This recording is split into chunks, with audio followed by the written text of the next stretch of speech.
entrarem no site da mostra, está organizado por temas, então tem temas, tem filmes documentários sobre a temática racial, sobre a temática de gênero, enfim, está nos últimos dias, aproveitem que é uma boa diversão, é informativo e não é caro, certo?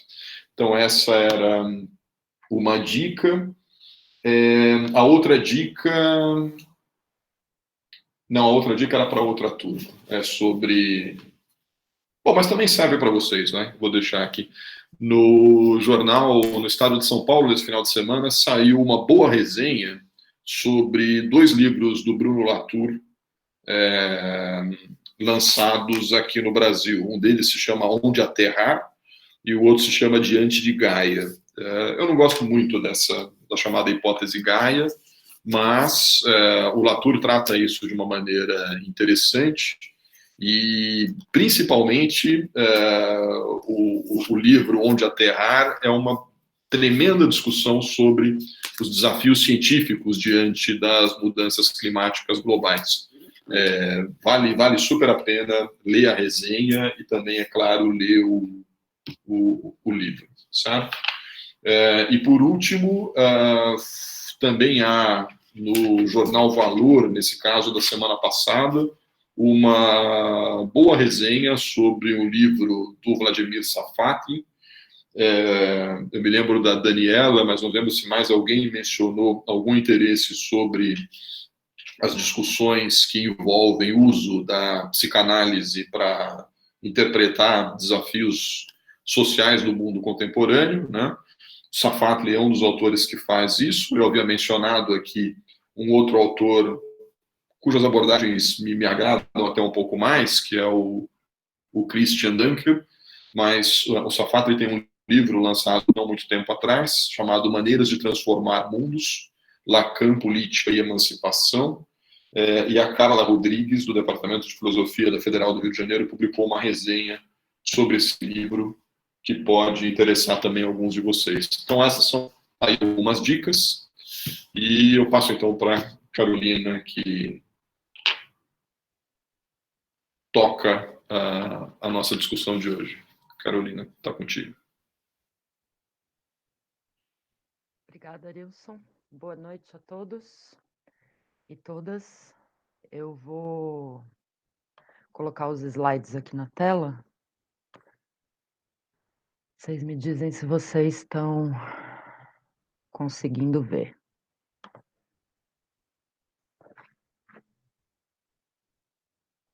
Tudo bem? Tá dando para ver? Sim, tá dando para ver. Sim. Então tá bom. Bom, só lembrando que eu não vejo nada aqui, só vejo a minha tela com os slides, então se vocês quiserem, a qualquer momento, podem me interromper aí pelo microfone que eu paro. Deixa eu tirar essa barrinha daqui. Bom, então vamos lá, a aula de hoje, continuando aí o módulo 2, né? Então, como o Arilson falou rapidamente, a primeira aula desse módulo, eu me dediquei a traçar aí para vocês um panorama, né, das transformações do capitalismo ao longo do século XX, na virada para o século XXI, para a gente identificar um pouco as tendências que já vinham em curso antes da pandemia, né, aí a gente olhou especificamente para as tendências que se projetam, então, com a chegada da Covid, e aí, então, hoje a ideia eu vou fazer um pouco o mesmo movimento da semana passada, só que agora olhando com um foco maior no tratamento científico e normativo da dimensão territorial também, no pré e no pós-pandemia. Eu sempre gosto de fazer esse panorama, porque eu acho interessante a gente ver as transformações ao longo do tempo. Então, acho que sempre é válido, mesmo que vocês já tenham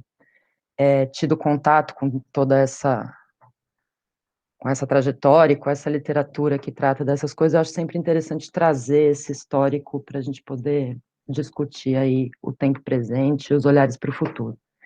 Então, nessa aula, eu vou falar um pouco das metamorfoses da questão territorial e do tratamento da questão territorial pelas políticas e pelos estudos territoriais ao longo do tempo, então também pensando aí nas transformações do século XX. Depois eu vou falar um pouquinho da virada para o século XXI e de uma retomada dos debates sobre o desenvolvimento territorial que vinham aí meio fora de foco nos anos 90, desde os anos 80, anos 90 e tal. Vou falar, então, contextualizar os estudos e as políticas territoriais no pré-pandemia. Aí, a gente começa a abordar algumas tendências com a chegada da Covid, que tem, assim, uma repercussão territorial importante, né? Então, nós vamos falar um pouco dos sistemas alimentares, das cidades, das áreas rurais e das relações rural-urbano. E aí a gente termina, então, com algumas considerações e discutindo um pouco o reposicionamento da dimensão territorial nos debates sobre o desenvolvimento futuro, tá? Os textos de hoje eram textos relativamente tranquilos, curtos, né? A OCDE não preciso fazer grandes explicações, é um organismo internacional aí que se dedica a várias temáticas do desenvolvimento e a dar recomendações de políticas e tudo para os países desenvolvidos, né, e um pouco para os países em desenvolvimento. E os outros dois textos eram textos do RIMISP, que é o Centro Latino-Americano para o Desenvolvimento Rural, que é também uma organização que tradicionalmente trabalha com questões de desenvolvimento rural na América Latina, e eles têm, inclusive, vários escritórios regionais em vários países, como o Chile, a Colômbia, o México, então é um pessoal aí que está dedicado há bastante tempo também a fazer esses debates. Então, vamos lá. Começando, então, um pouco aí com as metamorfoses da questão territorial e seu tratamento pelas políticas ao longo do tempo, né? Vale iniciar mencionando que os debates sobre território e desenvolvimento, desde da sua origem, são tributários dos debates mais amplos da economia, né, e das formas como a economia utiliza para explicar as origens e as dinâmicas do desenvolvimento ao longo do tempo. Então, quando a gente vai lá no início do século XX, né, a economia neoclássica era a corrente dominante no pensamento econômico, né, com ideias sobre equilíbrio, convergência, livre mercado e tal. E aí foi nesse contexto, então, das discussões econômicas que se começou os debates sobre as relações entre o espaço e as atividades econômicas, né? Então, o que a gente costuma chamar das teorias clássicas da localização, elas se dedicaram, então, inicialmente, lá no início do século XX, a formulações microeconômicas, tá, sobre a localização das atividades econômicas no espaço.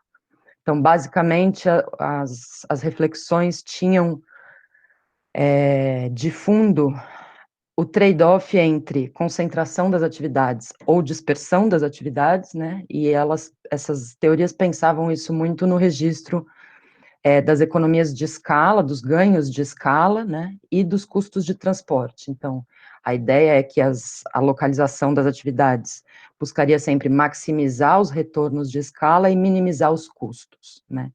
Então, aí, a ideia é que essas teorias, elas partiam de uma ideia de neutralidade do espaço, tá?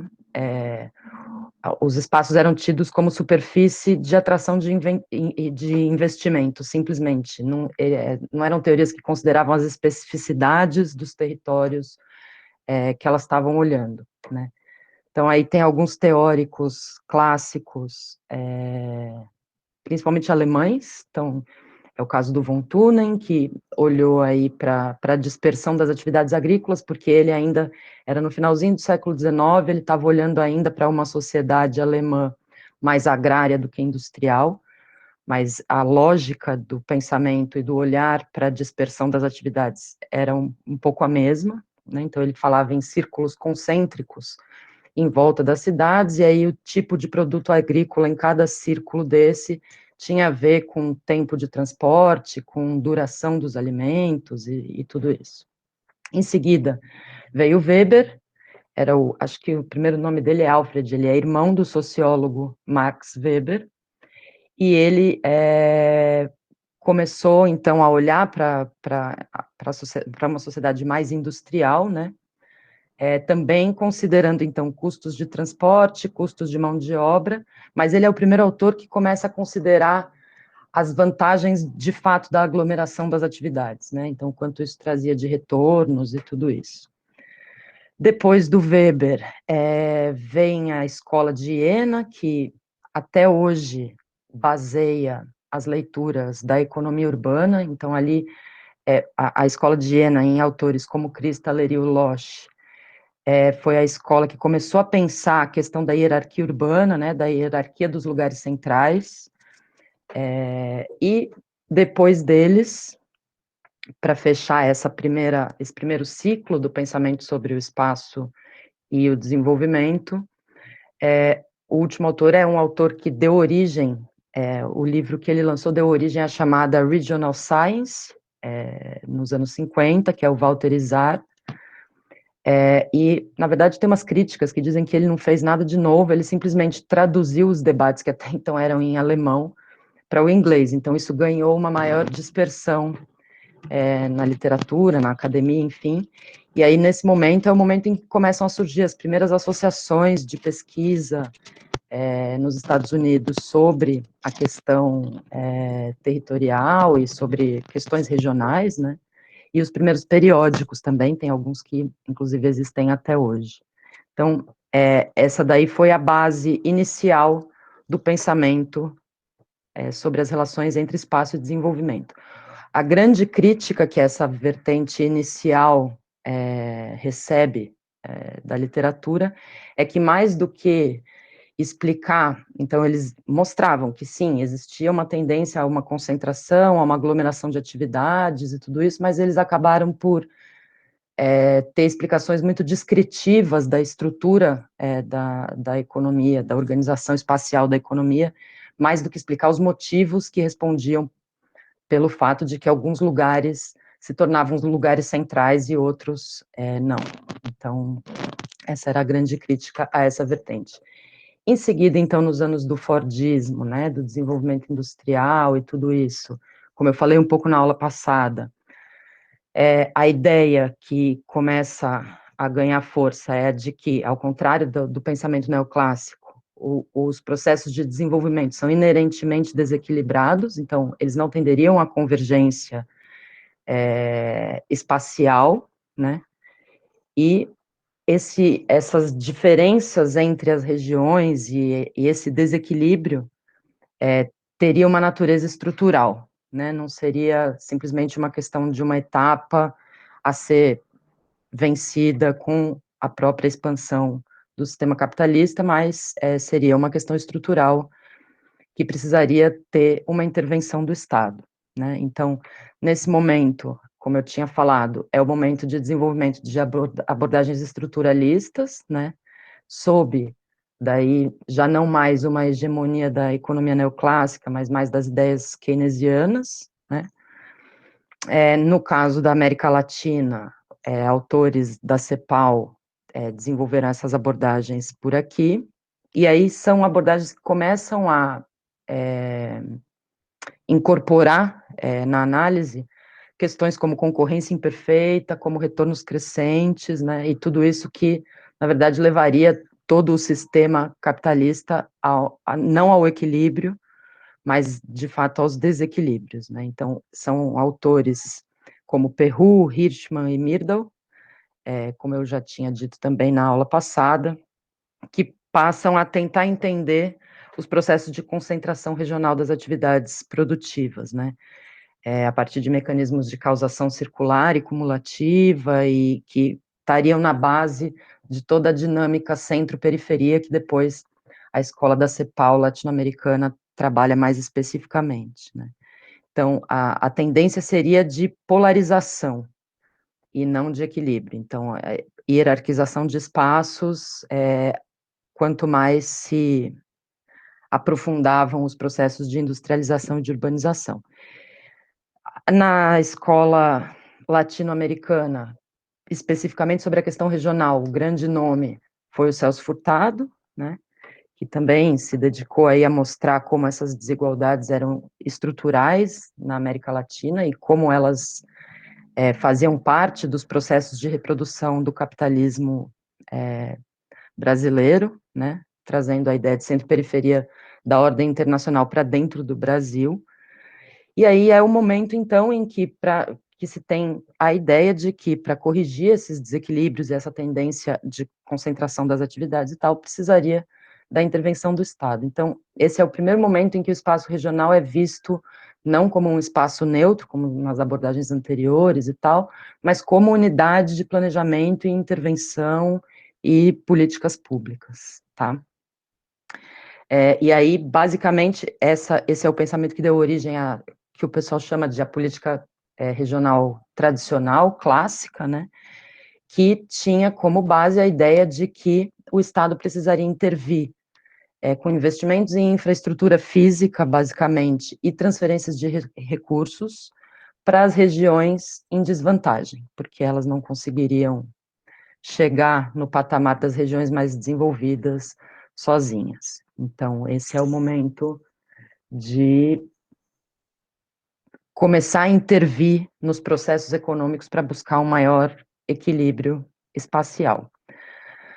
Acontece que, em seguida disso, vem a crise do Fordismo, né, toda uma recessão internacional, questões de financiamento dos estados e tal, e um crescente questionamento acerca da efetividade dessas políticas regionais, porque o que, na verdade, aconteceu na América Latina, mais do que um equilíbrio espacial das atividades, foi um aumento da concentração, né? Então, na verdade, se formaram enclaves produtivos, mas que não conseguiam espalhar para os seus entornos essas dinâmicas. Então, é um momento de crescente questionamento das políticas tradicionais para as regiões em atraso, né?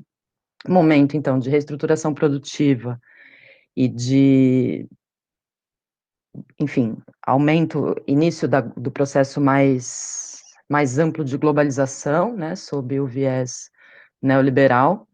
E aí, nesse momento, então, diferente do momento anterior, ganha força o debate entre o local e o global. As escalas nacionais, elas perdem força, né, o papel do Estado Nacional aí minimizado, e aí todas as leituras começam a olhar, então, essa relação entre as escalas locais e as escalas globais, né? Então, é o momento em que se começa a chamar a atenção para o caráter endógeno do desenvolvimento territorial, né, a partir de ativos, não só físicos, mas principalmente cognitivos, organizacionais, sociais, institucionais, que seriam responsáveis por processos virtuosos de inovação e tudo isso dentro daquele registro de reestruturação produtiva, né, de especialização flexível e no processo mais amplo da globalização, como eu já vinha também falando na aula passada.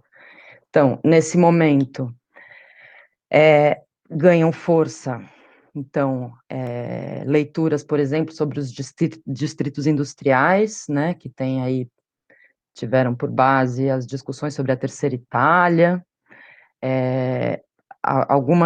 os debates também sobre as learning regions, também chamando atenção para essa questão da proximidade dos processos inovadores, né, muito próximo aí também dos debates sobre a inovação de Schumpeter.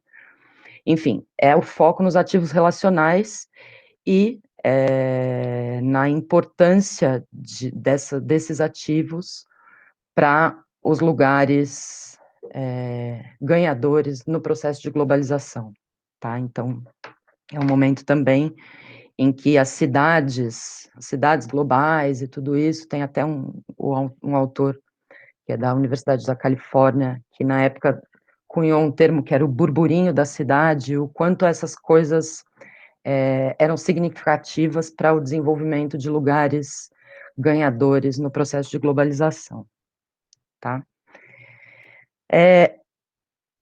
Isso tudo, na verdade, assim, ao longo do tempo, os debates, então, começaram com a economia muito pesada, né, como base, como influência, e ao longo do tempo foram entrando outras disciplinas que foram um pouco diversificando esses estudos. Então, a entrada da geografia, né, com olhares sobre a questão da produção social do espaço, chamando atenção para a importância de olhar para as instituições, para os agentes, para as diferentes escalas, e não só para a escala local ou para a escala global, né, a importância de olhar, então, autores como Harvey, o Lefebvre, toda a base depois da questão do direito à cidade, da questão urbana que se desenvolve aí na economia política, olhando para atores, interesses, estratégias, e depois para as formas de planejamento urbano baseadas na participação, na maior comunicação entre os atores, não só mais o Estado como um corpo técnico capaz de intervir, mas na crescente incorporação de novos agentes a esses debates.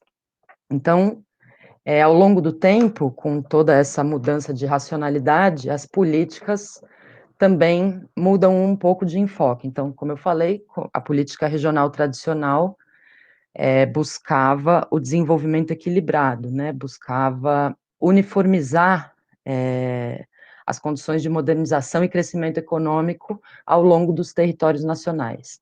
Como isso não deu certo, como os estados ficaram sem dinheiro, veio a crise, toda a reestruturação produtiva e o papel da globalização, esse foco das políticas muda, então não seria mais necessário e nem interessante investir em regiões atrasadas ou em desvantagem, mas sim em regiões capazes de competir na economia global e serem competitivas. Então, esse passa a ser o foco das políticas aí ao longo dos anos 80. Nos anos 90, o que acontece é o foco muito grande no planejamento estratégico de cidades, né? E aí o que a literatura costuma chamar de pensamento único localista, e que acabou tirando espaço, então, da escala nacional e das variadas escalas e o jogo entre elas, que seria importante para olhar os processos do capitalismo e a reprodução do capitalismo no espaço. Então, esse é o panorama rápido aí do século XX. O que acontece, então? A gente entra no século XXI, e aí, como a gente já vem discutindo aí anteriormente no curso, toda uma nova geração de estudos sobre o desenvolvimento começa a chamar atenção para a questão das desigualdades, né, não só da redução da pobreza, e começam a chamar atenção para a importância de olhar para o desenvolvimento interligando a dimensão econômica e política desses processos, né? Então, aí nos nossos autores, o Sen, o Piketty, o Norte, o Acemoglu, que não estão aqui, enfim, todos esses autores que começam a chamar, então, atenção para as interdependências entre economia e política. E esse foco nas desigualdades recoloca a importância de pensar também, portanto, as desigualdades espaciais, que são entendidas principalmente na América Latina, que é marcada por essas desigualdades historicamente. Então, para olhar para as desigualdades espaciais como parte importante ou como dimensão fundamental das desigualdades mais amplas, né? Então, a questão das desigualdades espaciais, territoriais, voltam a ter um lugar importante no debate, que elas tinham perdido, quando eu falei que não se tinha mais um consenso sobre a importância de reduzir essas desigualdades com a intervenção de políticas, né? Ao mesmo tempo, a virada para o século XXI e todo o debate ambiental, depois com a Agenda 2030 e tudo isso, começam a mostrar as interdependências entre a temática ambiental e a agenda das desigualdades, né? Então, para além da pobreza e do crescimento verde, a importância de olhar para as formas de transformação das bases materiais e energéticas que sustentam a reprodução social, revendo, então, padrões de acesso e uso dos recursos ambientais, né?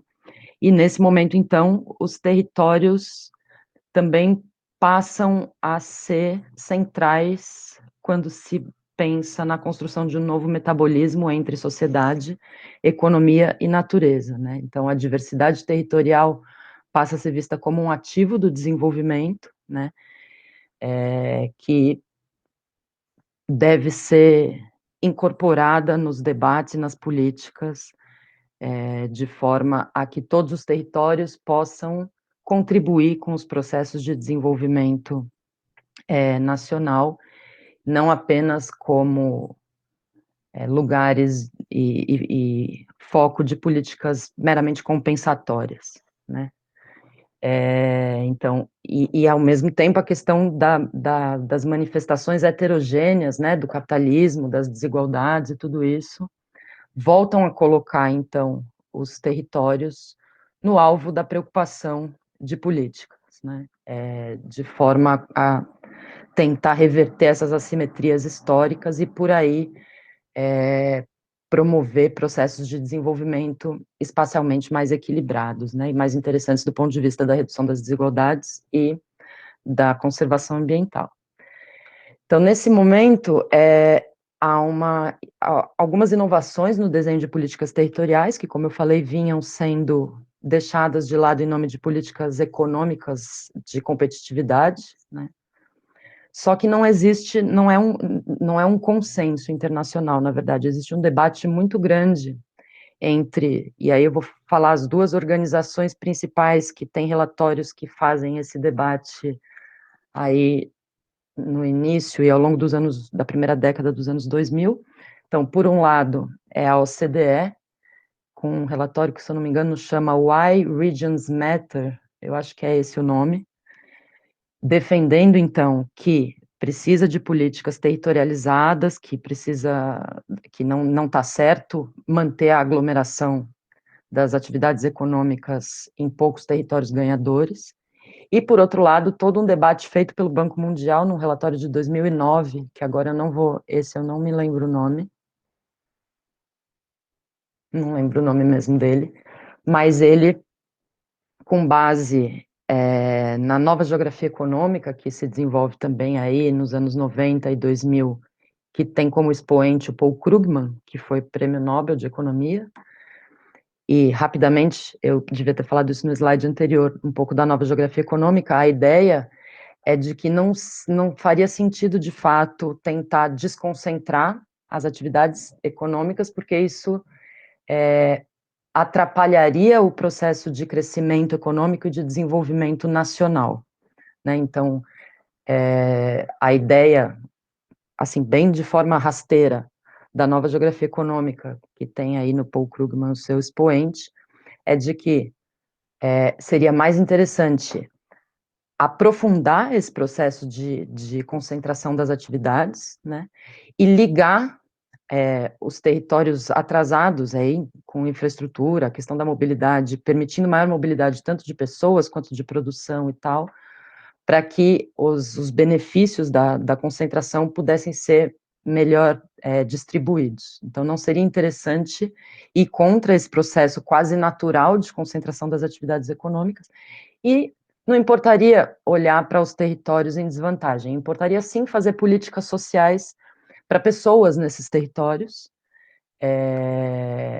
como compensação mesmo, e não como buscar desenvolver a base produtiva e a dinâmica capitalista nesses espaços. Então, o relatório do Banco Mundial de 2009 se baseia completamente nessa vertente, que ganha força aí no final dos anos 90 e nos anos 2000, e começa a dizer que, então, não precisa, de fato, de políticas territorializadas, né? A ideia, então, seria isso, políticas para lugares ganhadores e políticas sociais para as pessoas e não para os territórios em desvantagem, né?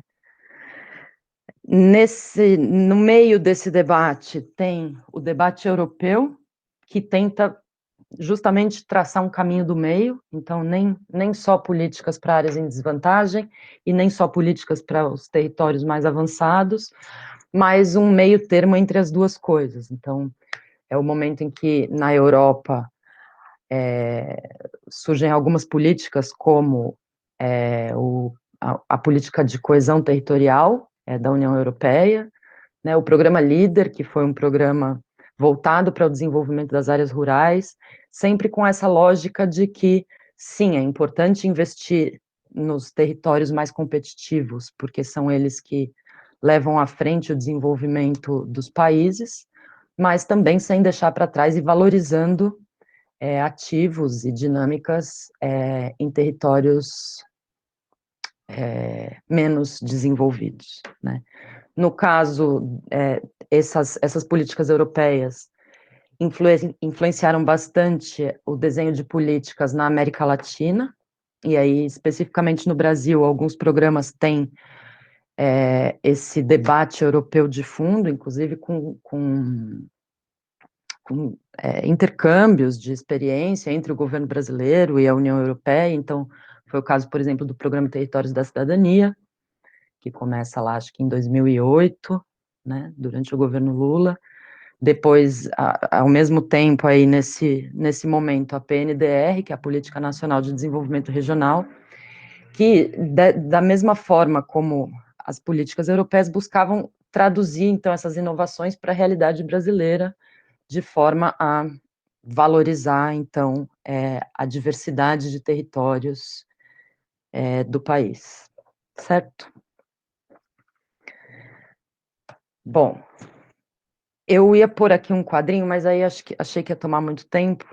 Para quem tiver interesse, esse é o meu tema da minha tese de doutorado, feita aí na UFABC, né?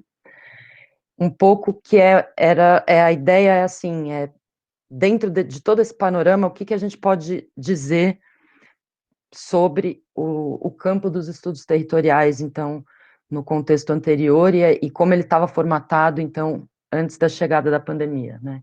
Ao longo do tempo, a gente pode perceber um aprofundamento do viés urbano e metropolitano das análises espaciais, né?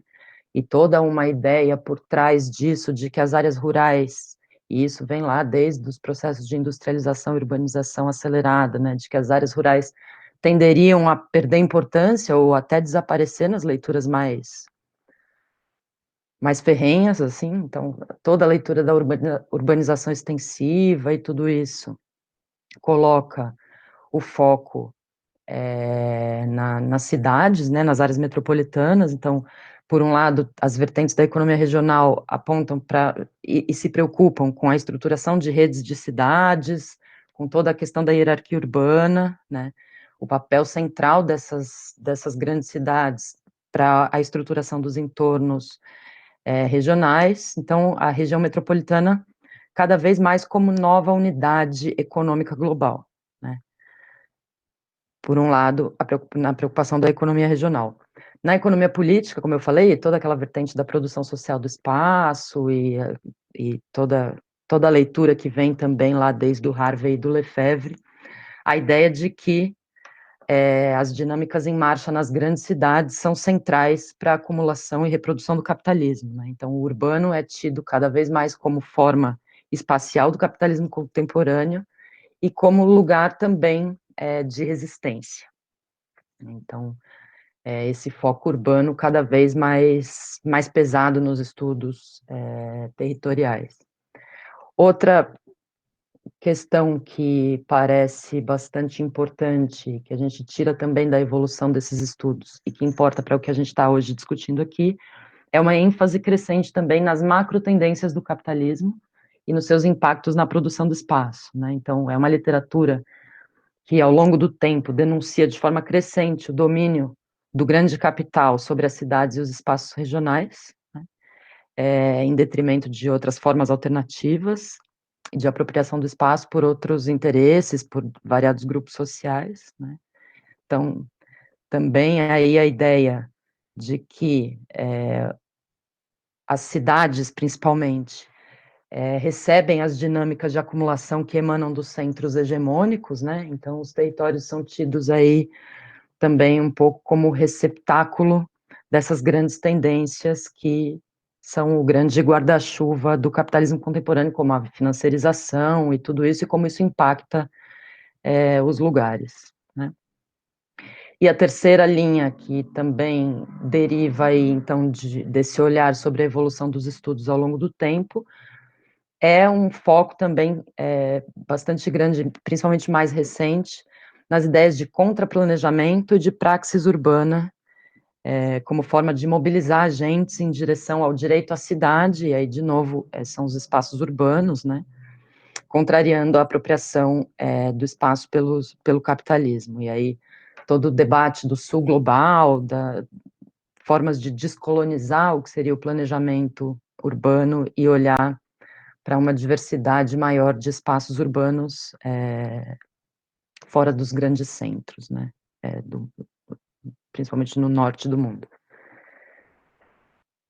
Essa configuração do campo dos estudos territoriais, porém, apresenta alguns limites. Então, quando a gente olha tanto para as tendências em marcha nos últimos anos, quanto para os debates sobre o desenvolvimento e as dimensões para as quais eles chamam a atenção. Então, do ponto de vista das tendências e das dinâmicas prévias, a gente pode dizer que pelo menos 3 tendências vêm se consolidando ao longo dos últimos 30 anos, né, e que combinam de formas diferentes desempenho em termos de bem-estar, renda e desigualdade e uso social dos recursos, né, na América Latina e, sobretudo, no Brasil. Então, aqui eu vou falar com foco bastante no Brasil. Então, a primeira tendência em curso já nas últimas décadas é um processo de diferenciação territorial e especialização produtiva dos perfis regionais, né, e aí eu vou citar aqui, então, no caso brasileiro, né, não se trata mais da clássica divisão norte-sul do país, né, e com o Nordeste sendo o alvo central da questão regional, mas cada vez mais se chama atenção para um aumento da diferenciação e das desigualdades intra-regionais, então as macro-regiões tradicionais, norte, sul, centro-oeste, nordeste, sudeste, não que elas deixem de fazer sentido, mas precisaria começar, então, a olhar para dentro dessas grandes macro-regiões, né, então essas desigualdades intra-regionais ganham destaque, e isso traduz aí uma metamorfose importante da questão regional clássica no Brasil, né. Então, essa diversificação contraria também a homogeneidade e a convergência que se esperava nos momentos anteriores, né, e para falar um pouco do caso do Brasil, você tem aí a especialização, por exemplo, em regiões marcadas pela produção de commodities agropecuárias, então é o caso do Mato Grosso, é o caso do chamado Mato Piba, no Nordeste, né, em que você tem uma alta produção concentrada e com pouca geração de empregos, né. Tem outras regiões caracterizadas por uma forte presença da agricultura familiar, que é o caso, por exemplo, do semiárido nordestino, que são bastante dependentes de políticas sociais e transferências de renda, né. Há o caso do trinômio desmatamento, pecuária, soja na Amazônia, né, que é uma questão que vem já importante há bastante tempo, né, e a Amazônia enfrenta problemas já também há bastante tempo para superar a pobreza e a desigualdade, a despeito da depleção dos recursos naturais, né, e há outras regiões que concentram atividades industriais de ponta, como as regiões Sudeste e Sul, né, que mesclam, por exemplo, municípios com alto bem-estar e outros com acentuadas desigualdades. Então, toda essa diversificação bagunça um pouco a lógica da questão regional clássica, né, e tudo que se esperava com o avanço do capitalismo. A segunda tendência, também, que importa para o nosso debate aqui, é que já há alguns anos, o crescimento demográfico se concentra mais e é mais acelerado em cidades intermediárias, as chamadas cidades médias, né, e isso representa um novo padrão de urbanização, então, os fluxos demográficos, eles se interiorizam, e não só os demográficos, mas também os fluxos econômicos e os fluxos de conhecimento, né, nas últimas décadas a gente teve aí um grande número de universidades e centros de pesquisa que passaram a se localizar fora dos grandes centros tradicionais, né, e isso representa algumas oportunidades que, bom, são oportunidades mesmo que não tenham sido ainda aproveitadas para repensar o desenho das configurações territoriais, né. Então, diferente de momentos anteriores do capitalismo brasileiro, em que o êxodo rural era a base da transição das sociedades agrárias, da sociedade agrária para a sociedade urbana industrial. Ao contrário disso, hoje se vê um processo cada vez maior de formação de outras polaridades, diferentes frequências dos fluxos migratórios, por exemplo, né, com diferentes direções, diferentes padrões. Então, isso daí também complexifica um pouco as análises anteriores, né. E uma nova configuração das áreas rurais e interioranas, né, no caso do Brasil, vamos chutar aí que vive nessas áreas 1 a cada 3 brasileiros, né, isso aí de acordo com algumas leituras, não necessariamente com a leitura oficial do IBGE, e aí tem diferenças de medição do que é rural e urbano, né, e é nessas áreas onde estão a maior parte das comunidades tradicionais do país, né, e essas áreas vêm ganhando cada vez mais relevância, não só como nas visões tradicionais, produção de alimentos e energia, mas como lugares de importante prestação de serviços ambientais e tal, das quais dependem a população toda, né. Então, os grandes temas, né, como a mudança climática, a questão da economia da biodiversidade, tudo isso que vem junto aí com os debates recentes, traz também novos papéis para essa ruralidade que não é mais vista apenas como agrícola, né, inclusive com áreas rurais atrativas de população e de atividades nas últimas décadas. Então, com essas tendências em curso e partindo dos debates sobre o desenvolvimento e toda a questão das desigualdades e da mudança climática,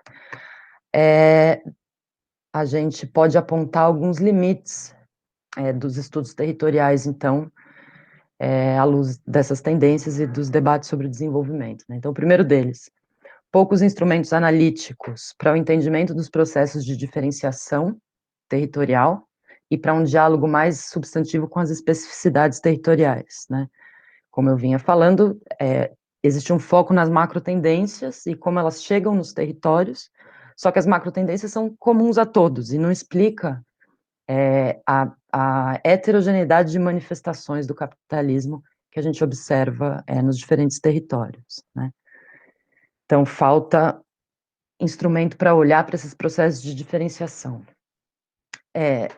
A segunda coisa é uma ênfase bastante grande nos centros dinâmicos e a falta de um lugar explicativo para as áreas periféricas, não metropolitanas e rurais, tá? E aí não significa dizer que ou de tentar reduzir o papel das cidades, das grandes cidades, mas olhar para além disso, justamente num contexto em que as bases de recursos, a biodiversidade, os ecossistemas que estão, em sua grande maioria, nas áreas não metropolitanas, ganham aí cada vez mais destaque. Então esse é mais um limite dos estudos territoriais. Em terceiro lugar, falta uma melhor compreensão das forças sociais que sustentam a transescalaridade dos processos de desenvolvimento, né, eu falei muito rapidamente, mas toda a análise sobre o contraplanejamento, sobre as insurgências urbanas no sul global e tal, elas não têm diretamente um aparato analítico para olhar para como essas forças se articulam, né, então para como se formam as coalizões, para como elas atuam nas diferentes escalas, elas ficam, ao contrário, um pouco numa lógica voluntarista, para pensar a mobilização de agentes, então falta também um aparato mais robusto para pensar nessa questão das coalizões, da formação de coalizões mais amplas e menos amplas e tudo isso. E por último, um outro limite que também importa para esse debate que nós estamos fazendo aqui, é que o Estado, o mercado e a sociedade são tratados normalmente de forma apartada, né, então, a gente sabe que lá no Fordismo, o Estado era o principal ator para a intervenção sobre as desigualdades regionais e tudo isso. Em seguida, no momento em que o neoliberalismo ganha força, O mercado é tido, então, como principal motor para o desenvolvimento, então importa facilitar que os lugares tenham acesso ao mercado e à competitividade global, e depois, nas análises, por exemplo, sobre o planejamento participativo, comunicativo e o contraplanejamento, o foco está na sociedade como forma de tirar o Estado e o mercado da frente, porque eles, na verdade, só atrapalham. Então, é uma visão muito fragmentada dessas dimensões, quando a gente sabe e vem falando cada vez mais que os processos de mudança e de transição de longo prazo implicam maiores complementaridades entre essas dimensões, né? Então, a ideia de que se precisaria de uma visão mais policêntrica do planejamento, né? Pensando em interdependências e complementaridades e não tanto de forma dicotômica, né? Entre as dimensões. Bom, nesse contexto, com esse panorama, chega então a Covid, né? Como a gente já vinha falando, ela provoca algumas alterações e basicamente um aprofundamento de tendências que já vinham se mostrando aí na economia mundial desde a crise de 2008, né, uma certa depressão da economia, do comércio internacional e tudo isso. Então, pensando inicialmente nos sistemas agroalimentares, né, a pandemia traz importantes impactos na oferta de produtos alimentares, né, e aí a literatura é bem clara em dizer que, por enquanto, não houve desabastecimentos, né, as colheitas de 2019 foram fartas e abasteceram estoques aí que estão dando conta da alimentação ao longo agora de 2020, da pandemia, né, então não há problema por hora de disponibilidade mundial de alimentos, mas as projeções futuras apontam para algumas rupturas, né, então para algumas mudanças importantes na composição do setor agroalimentar em nível global e para uma emergência alimentar nos países mais pobres, né, que são países que têm sistemas de produção agrícola mais intensivos em trabalho e têm também, em geral, menos capacidade de fazer frente aos choques, aos grandes choques macroeconômicos, né, e aí aqui, de novo, eu tenho uma colinha com alguns dados, né, existe um risco de aí mais de 130 milhões de pessoas se juntarem ao bolo das 820 milhões que já se encontravam antes em situação de insegurança alimentar no mundo, principalmente na Ásia e na África, né? A questão das crianças subnutridas, então uma a cada 5 crianças no mundo é subnutrida, e aí dá um total de 144 milhões de crianças subnutridas no mundo, né, o que piora um pouco quando a gente pensa também no fechamento das escolas, na questão das refeições diárias dessas crianças, né. Então, existem aí uma série de ameaças à segurança alimentar e nutricional para um futuro não muito longínquo, né, e isso traz aí algumas questões para pensar, então, a sustentabilidade desses sistemas agroalimentares. Algumas mudanças na estrutura da demanda são importantes também para pensar as dinâmicas aí para frente, né, então, todas as medidas de contenção e o aumento dos custos, o fechamento de bares, hotéis, restaurantes e as alterações nos hábitos de alimentação, uma preocupação cada vez maior com a qualidade da alimentação, né, na questão de saúde e tudo isso, vem trazendo, então, também algumas mudanças aí na demanda, né, a questão ambiental também importa para isso, para um tipo de consumo mais ecológico, né, e essas alterações impactam principalmente os países mais pobres, né, no caso dos países desenvolvidos, o choque foi pequeno, no sentido da demanda por bens, por alimentos e bens de necessidade básica, né, o impacto mais forte nesses países desenvolvidos foi por produtos de alto valor. No caso dos países mais pobres, tem aí um impacto na demanda que vem, eu vou falar um pouquinho mais para baixo, por conta de redução na renda, de redução nas possibilidades de acesso aos alimentos, né. A heterogeneidade, então, dos impactos nos diferentes países e sistemas agroalimentares dependem da contribuição da agricultura familiar ou empresarial, é primordial na produção de alimentos, né? Então, o setor agroexportador, como eu falei, vem aí até agora mantendo alguma estabilidade nas suas atividades, apesar das mudanças grandes no comércio internacional que a gente tem visto, na mudança do preço das commodities agrominerais e tal. Mas, no caso da agricultura familiar, os problemas são um pouco outros, né? Então, esses são agricultores que são mais vulneráveis à crise no médio e no longo prazo. Então, a tendência de redução da renda, da capacidade de compra desses pequenos agricultores, pode levar à redução no plantio nos próximos meses, né? E isso geraria, assim, um círculo vicioso entre redução de renda, redução da demanda por alimentos, problemas de renda e liquidez dos produtores e dificuldade na compra de insumos, por exemplo, né, que poderão levar, então, nos próximos meses, aí, a uma redução da produção, aumento de preços e alguma possibilidade de desabastecimento. Isso importa, então, de novo, sobretudo em regiões como a América Latina, né, em que os sistemas agroalimentares têm um papel importante no abastecimento, né? Tem um dado aqui que é antigo, mas ele serve, um dado da CEPAL de 2013, que no caso da América Latina, uma margem aí de 30% a 60% da alimentação vem de 60 milhões de pequenos agricultores, né? Então, em sistemas diversificados de produção e garantindo, então, alimentos nas zonas rurais e nas cidades intermediárias.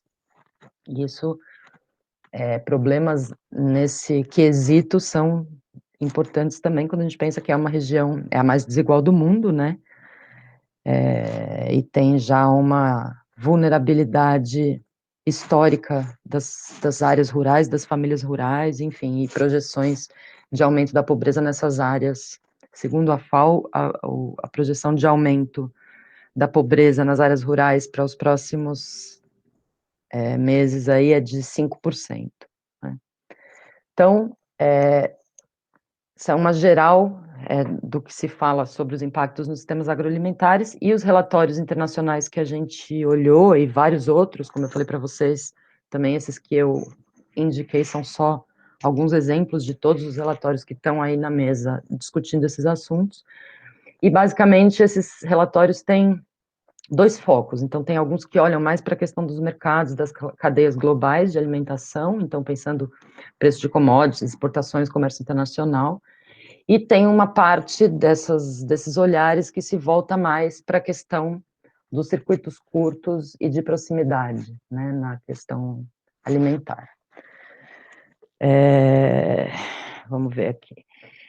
Então, pensando no foco nos mercados e cadeias globais, né, de fornecimento de alimentos, esses relatórios apontam, de novo, então, que as medidas de contenção e ruptura nas cadeias de fornecimento levam a impactos negativos no emprego, né, na força de trabalho, levam a custos adicionais de produção, distribuição, problemas de transporte e logística, né, então, a mobilidade limitada tem impacto sobre a produção e a renda agrícola, né, sobre o trabalho disponível tanto em setores agrícolas como em setores não agrícolas, e principalmente no trabalho sazonal, que é uma forma importante de trabalho na produção de alimentos, né, na produção nas áreas rurais.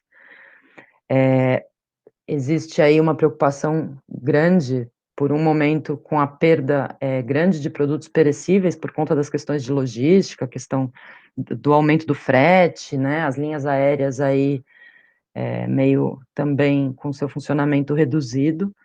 Então, isso levou aí a alguns momentos a perda de alimentos, principalmente perecíveis, né, pescados, frutas, vegetais e tal.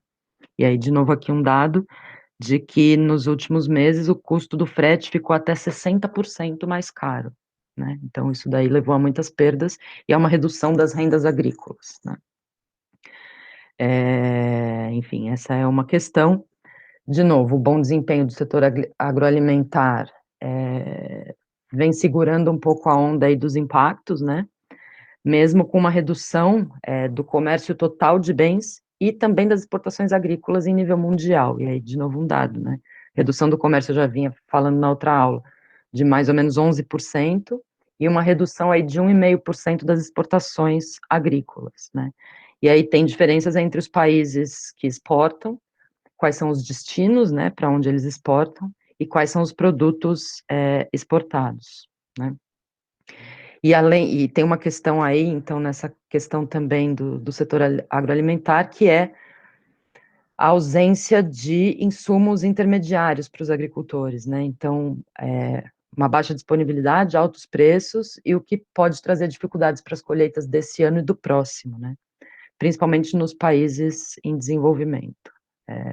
Essa questão do acesso a insumos, sementes e tudo isso, né?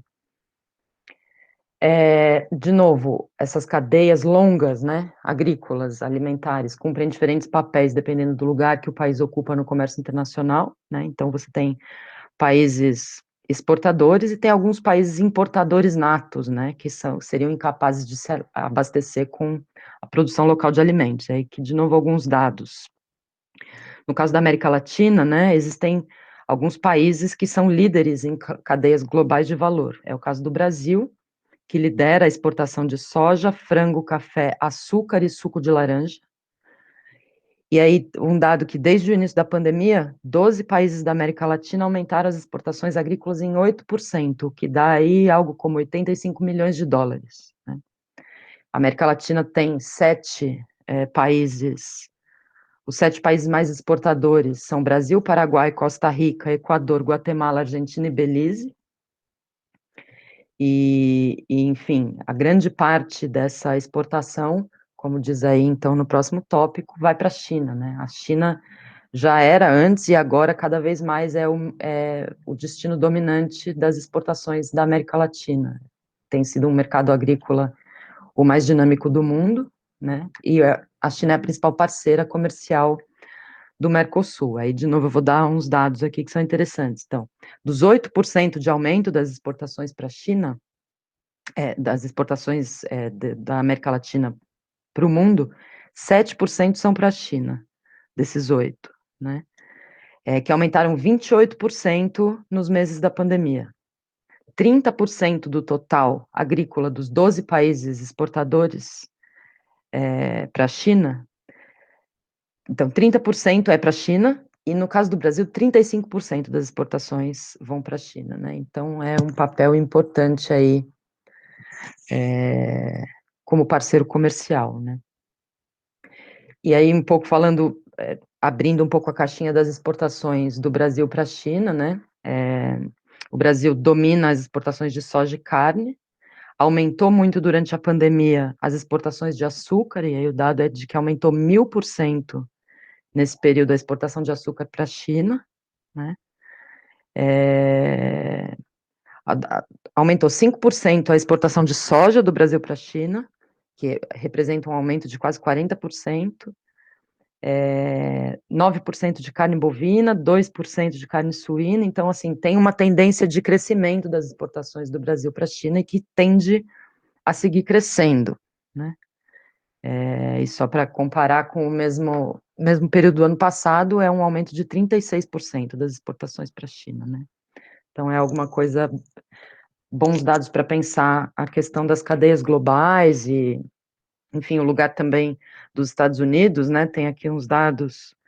Deixa eu achar aqui diz que os Estados Unidos perdem espaço no mercado da soja chinês, mas em compensação ganha com outros produtos, né? Então, eles perdem 76% das exportações de soja para a China em relação a 2019, mas aumentou exportações, por exemplo, para a China de porco, de aves, algodão, trigo, cacau, milho e carne bovina, né? Então, aumentaram também as exportações dos Estados Unidos para a China. E aí é interessante pensar aí como é que as coisas vão acontecer de hoje para frente, né? Com as eleições lá, que eu tô até curiosa terminar a aula e dar uma olhada nisso. Bom,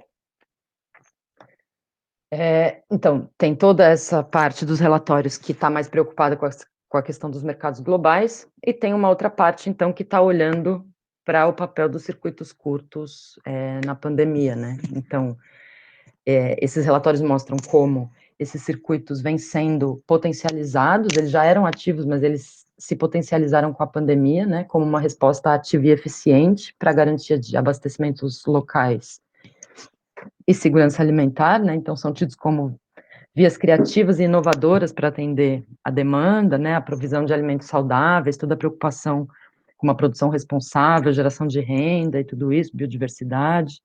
São circuitos que têm ganhado muita vitalidade em países como Equador, a Bolívia, o Chile. Aqui no Brasil tem algumas iniciativas importantes também que vêm crescendo nos últimos meses, né? E aí, então, eles se baseiam basicamente nisso, na associação entre produtores e consumidores, compartilhando riscos e benefícios, então, né? Incrementando, então, essa proximidade cultural e social entre os produtores e os consumidores e reduzindo o papel dos intermediários, né? Esses relatórios mostram também que há uma grande diversidade de circuitos, né? E aí isso depende um pouco da origem dos atores envolvidos e do público-alvo a que eles se destinam, né? Então, no caso da origem, os relatórios fazem essa distinção entre aqueles que nasceram por iniciativa de grupos, de fato, de produtores e consumidores, e aqueles que surgiram gestados por projetos do poder público ou projetos de cooperação internacional, né? Essa forma de gestação das experiências tem total a ver com a sustentabilidade desses circuitos num médio, longo prazo aí, né? A questão dos atores, então, quanto mais diversidade de atores, maior a capacidade de atender a demanda, né? Então, mais interessante, quanto mais incorporar diferentes atores da agricultura familiar, indígenas, agricultores periurbanos, então, tudo isso contribui também com o fortalecimento desses circuitos, né? E a questão do público atendido, então, há diversos tipos de consumidores e os relatórios mostram que as cestas e os circuitos mais exitosos tendem a ser aqueles que têm consumidores de setores populares, né, onde tem maior demanda e menos competição. Mas não é, em geral, o que acontece, né? A gente sabe que a maior parte deles, principalmente aqui no Brasil, se restringem a consumidores de renda média e alta, né? Então, tem aí uma questão de pensar como expandir também essas redes para uma alimentação das populações mais pobres.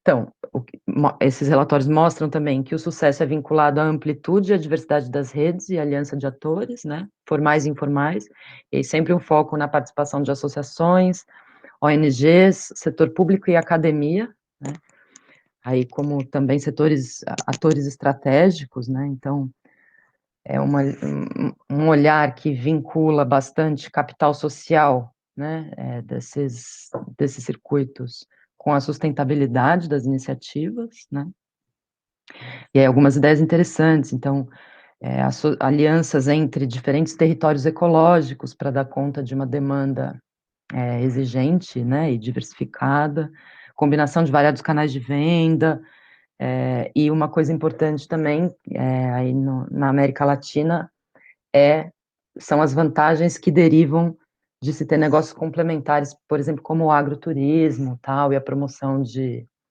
produtos territoriais e toda uma lógica, então, de conhecimento desses espaços e desses agricultores e tudo isso, né?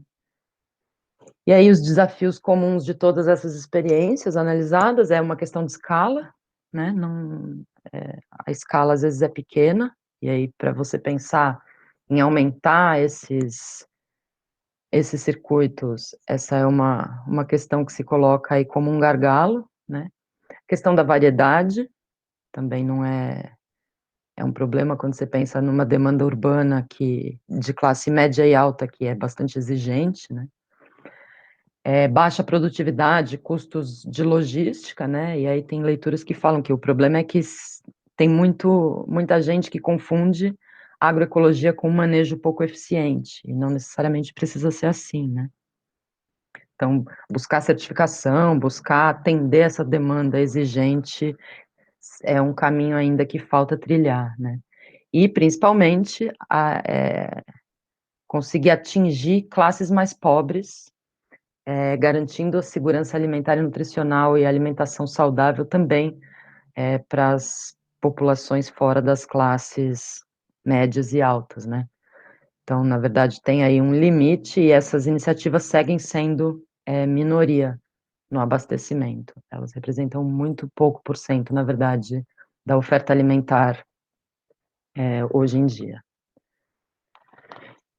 Bom, aí, saindo então um pouco dos sistemas agroalimentares e pensando nos impactos da pandemia sobre as cidades e as áreas rurais, né? Então, a pandemia exacerbou e explicitou ainda mais a vulnerabilidade das metrópoles latino-americanas, né?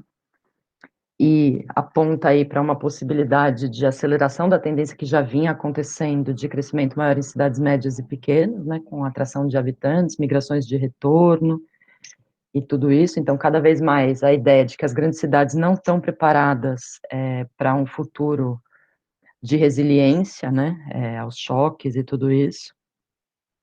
Mas essa mobilidade, então, para as áreas rurais traz também alguns desafios, né, que além de levar o vírus para áreas rurais e pequenas cidades e tudo isso, essas áreas são caracterizadas por deficiências nos sistemas de saúde, mesmo os sistemas locais de alimentação e abastecimento, então começa a haver uma pressão sobre esses sistemas nas cidades menores, né? Ao mesmo tempo, as áreas rurais latino-americanas também sofrem de uma vulnerabilidade histórica, né, e que se relaciona profundamente com as dificuldades de resposta à pandemia nessas áreas, né. Então,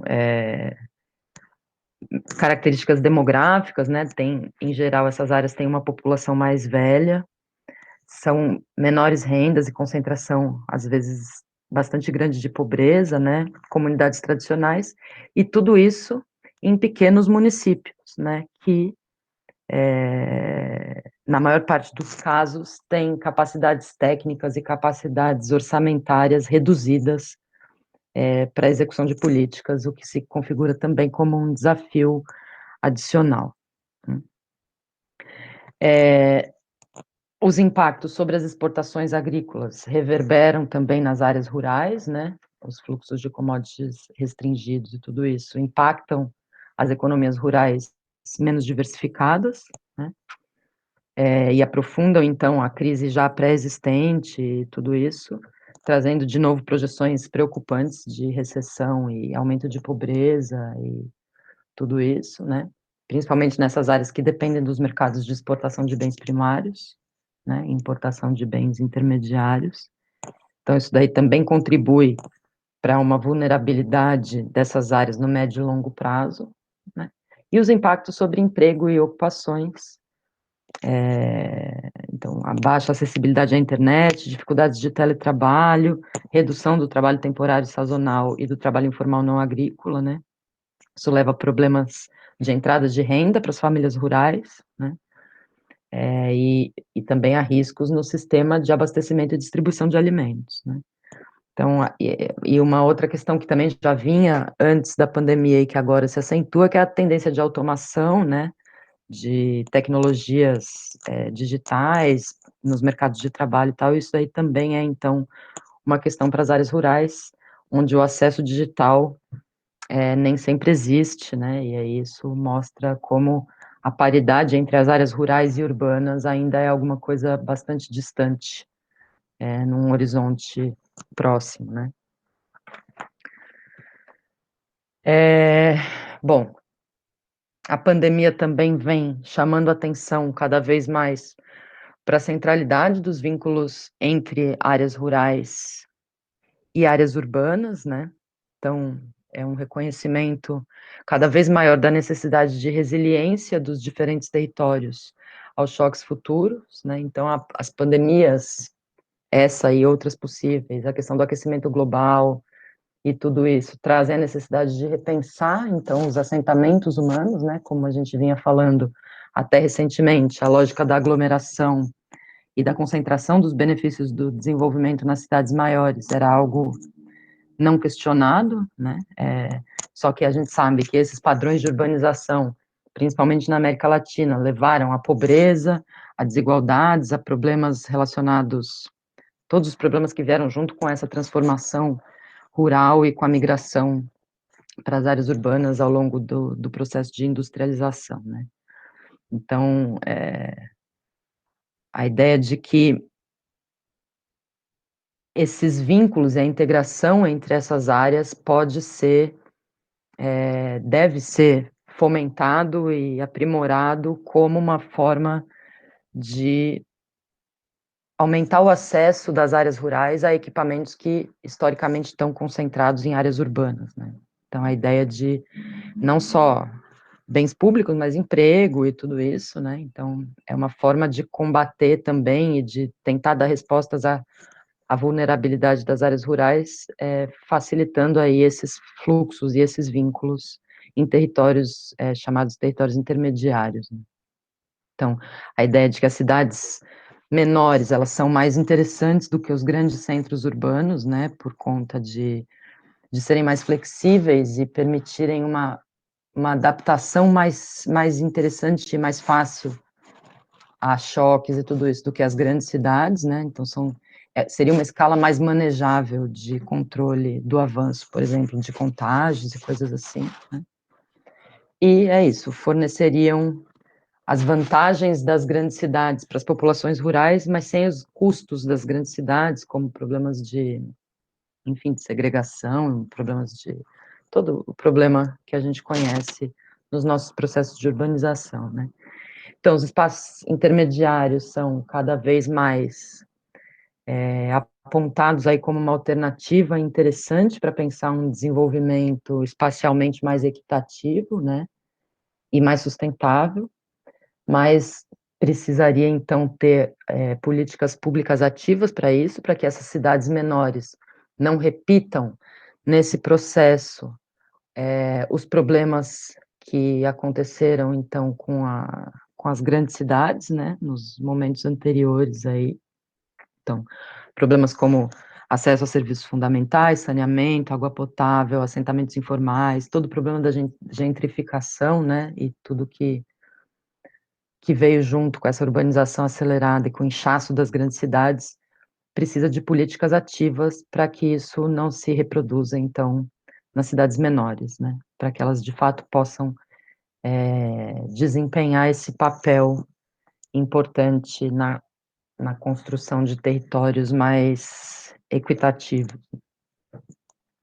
E aí, esses relatórios apontam, então, que o planejamento territorial, nesse contexto, tem que incorporar ideias como a justiça territorial e como a solidariedade rural-urbana, aí tendo isso como horizonte normativo, né? Então, o planejamento deveria dar acesso igualitário à construção do território, dar voz igual para diferentes atores, né, urbanos e rurais, devia apoiar a formação de coalizões sociais e formas de ação coletiva a favor de um desenvolvimento territorial mais justo e equitativo, né? Deveria promover e gerar vínculos para que essas diferentes populações e as suas necessidades sejam atendidas, né? Então, a ideia é que o planejamento tem que se guiar por princípios integradores e inclusivos, né? Facilitando fluxos de informação, facilitando trocas, os vínculos rural-urbanos e dessa forma promovendo uma maior resiliência desses lugares a choques futuros, né?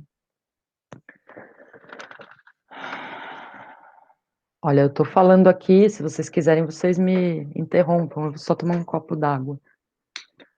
Um segundo.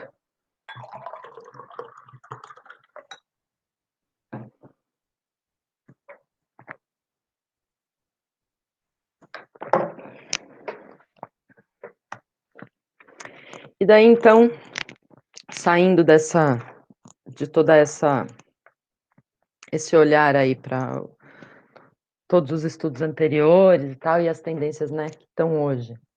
Então, algumas observações que eu acho que merecem ser destacadas, né? Então, no caso dos sistemas agroalimentares, eles representam uma oportunidade de responder de forma eficiente à crise, né, e de corrigir distorções, de forma a consolidar um sistema global alimentar mais sustentável e resiliente à mudança climática, né. Então, cada vez mais, esses sistemas agroalimentares têm estado no centro, de apostas, na transição para um outro modelo, né. Então, a ideia de que, esse seria o caminho para reduzir, emissões de carbono, para garantir crescimento sustentável da produtividade, manutenção da biodiversidade, né, ao contrário do modelo das monoculturas, né. A questão toda das doenças animais, das plantas, e os impactos que isso pode ter para a segurança alimentar, então isso também vem sendo cada vez mais questionado, né, o uso de antibióticos e tudo isso, o que isso representa para a segurança alimentar humana, né. Enfim, deve haver então, cada vez mais um foco aí nessa questão de investimentos para suportar uma transição para um sistema agroalimentar mais resiliente, né, aos choques futuros e à mudança climática. E aí, dentro disso, por um lado, o papel do comércio dos mercados globais para alimentação é importante, né, ainda que haja cada vez mais também, por conta da pandemia, um reconhecimento de que se precisa reduzir a interdependência comercial, tão profunda que existe hoje, né, para promover cadeias de valor mais curtas e para promover o comércio regional para produtos principalmente de necessidade básica. E aí esses dias eu fui procurar, quando eu estava agora montando a aula, antes de ontem, estava dando uma olhada nessas grandes organizações, e aí eu fui olhar o IICA, né, que é o Instituto Interamericano de Cooperação para a Agricultura. E aí eles têm lá um debate interessante, acho que é bem polêmico, na verdade, mas no blog deles, é um autor que está discutindo e mostrando que, na verdade, o consumo local não é sempre viável ou sustentável, né. Ele diz que daria para menos de 1/3 da população mundial se abastecer localmente, e aí ele considera localmente um raio de 100 quilômetros da área de moradia, né. Então, ele faz também todo um debate dizendo: "Ah, não adianta nada, às vezes você está consumindo de uma produção local, mas que está desmatando ou que está lidando, de uma forma não muito interessante com o meio ambiente, que acaba tendo uma pegada ecológica muito maior do que se você contar o combustível gasto para fazer o transporte de um alimento que está mais longe e tal". Então é um debate que está colocado ali, e o que esse autor principalmente coloca é que esses sistemas globais e tudo isso tem um papel fundamental, quando a gente pensa numa população mundial crescente, né, e que a projeção para os próximos anos é que a maior parte do crescimento populacional se dê na Ásia e na África, né. Então, lugares já tradicionalmente marcados aí, principalmente a África, pela fome, pela pobreza, então que você não teria como, abastecer toda essa população faminta só com produções locais. Mas isso é uma visão que está colocada ali, que eu achei polêmica, mas achei interessante trazer. Ao mesmo tempo, tem todo um debate, né, que precisa ser feito de como esses circuitos curtos poderiam ir além de formas alternativas de abastecimento alimentar, né. Então, deixando de ter um lugar marginal nos sistemas alimentares e sendo, de fato, tendo um papel mais proeminente, né, por vários motivos, isso seria interessante. O primeiro deles é que eles retêm renda nos territórios, né, então a renda circula nas economias locais, e isso é interessante. São circuitos que têm maior sensibilidade, em geral, para temas ambientais, né, então eles podem ter um papel importante para uma retomada econômica sobre novas bases, tá. Sendo atividades que podem contribuir com o aumento do bem-estar e principalmente com a descarbonização da matriz produtiva mundial, né, que é algo que se busca também. Mas eles têm um impacto ainda muito limitado, então tem todo um debate de como aumentar a participação desses circuitos no mercado, se é por promovendo uma proliferação de vários desses circuitos curtos, ou se promovendo que poucos deles ganhem escala, cresçam em escala, né? Então, isso daí também é um debate que existe, que não tem resposta.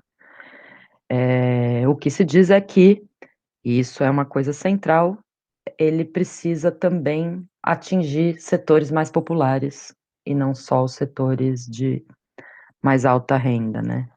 E aí, pensando em toda essa possibilidade aí, com essas novas tendências de consumo que a pandemia potencializa, né, uma sensibilidade maior para a qualidade dos alimentos, para os seus aspectos nutricionais, né, e a ideia de que essa é uma demanda nova que está crescente, mas que precisa ser estimulada, então, por políticas e por, enfim, criatividade, né, tecnologias, marketings, espaços de venda, casar isso com manifestações de cultura popular, rural, com a identidade territorial dos produtos, então tem aí toda uma linha para ser aprofundada também para que esses circuitos ganhem mais espaço.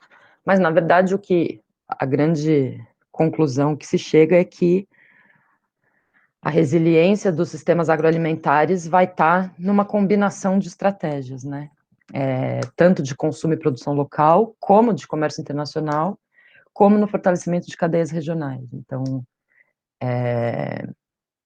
pensando na dinâmica futura da globalização, né, a diversificação das estratégias dos sistemas agroalimentares é um caminho para maior resiliência, inclusão e sustentabilidade.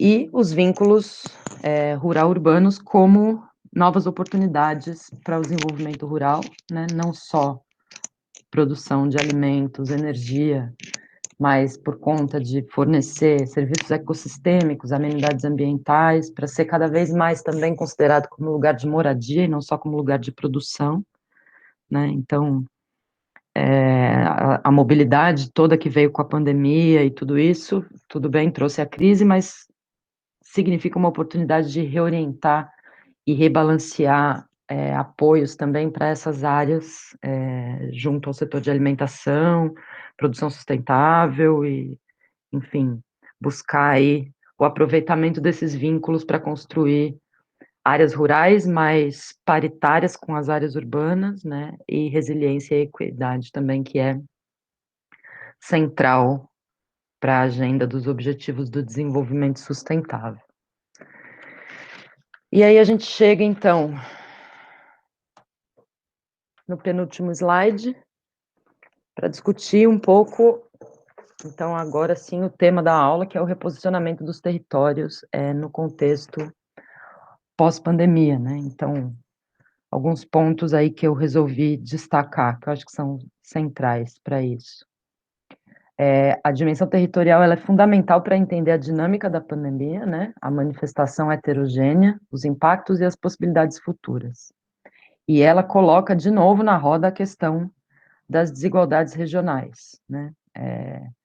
E aí, a vulnerabilidade das regiões mais pobres, então a gente viu aí no processo de interiorização da pandemia a vulnerabilidade da Amazônia, né, das regiões norte, nordeste e das áreas rurais em relação às áreas urbanas, né, o semiárido, então toda a questão da precariedade da oferta de equipamentos de saúde e tudo isso, a debilidade também desses espaços, desses municípios em lidar com os desafios que estão colocados, né? Então, a pandemia, ela intensifica desigualdades regionais históricas, né? E essa é uma realidade que acaba sendo cobrada com força agora e demanda também algum tipo de equacionamento, né? Questão das desigualdades regionais. Então, e de novo pensando que essas são parte importante das desigualdades mais amplas. Então, a escala territorial volta a ter também uma importância central aí para pensar tanto a resposta quanto os caminhos futuros, né, depois da pandemia. Como também já vinha dizendo na última aula e concluir nessa, né, essa ideia de que vai haver algum tipo de recomposição da globalização, né, que vai, de novo, recolocar um papel para as escalas, principalmente para a escala nacional e para as escalas locais, né? Quer dizer, a escala territorial ganha também aqui alguma importância maior para as capacidades de resposta à crise, né? Então, a recomposição de sistemas territoriais vai ser algo fundamental nesse sentido, né? Então, se a gente pensar em redes de proteção social, de redes de assistência técnica, enfim, tudo isso tem uma escala territorial importante, né? A reorganização das cadeias, os desafios que a gente vinha falando do sistema agroalimentar, né? Tudo isso vai ter que ser reequacionado em uma escala territorial. Então, isso também reposiciona os territórios, de novo, não só na resposta à crise, mas na construção do desenvolvimento futuro, né?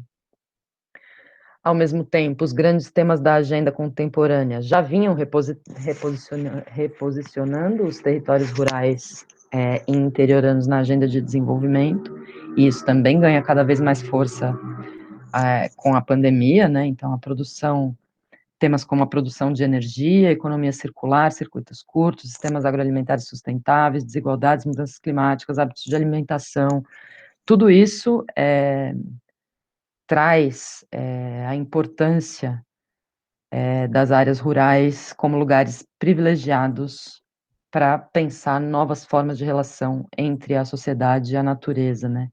São as áreas onde está a maioria das terras, a água, os recursos naturais, a biodiversidade. Então, eles são centrais se a busca futura for, de fato, a transição para uma economia de baixo carbono e mais sustentável e casada com os objetivos da Agenda 2030, né? Uma outra vertente de questões que reposiciona os territórios é a questão das formas de ação coletiva, né, e das coalizões. Então, existe, como toda a literatura já vinha dizendo, a literatura das escalas, a importância de olhar para como os agentes agem e seus interesses e estratégias, e que são estratégias, em geral, em múltiplas escalas, né? A gente pode dizer que existe uma complexa rede de interdependências de várias escalas, que envolve vários arranjos de forças sociais, em coalizões que têm suporte em diferentes espaços subnacionais, né? E, além disso, se a gente parar e pensar nas armadilhas de pobreza, desigualdade e ineficiência que historicamente marcam alguns territórios na América Latina, né,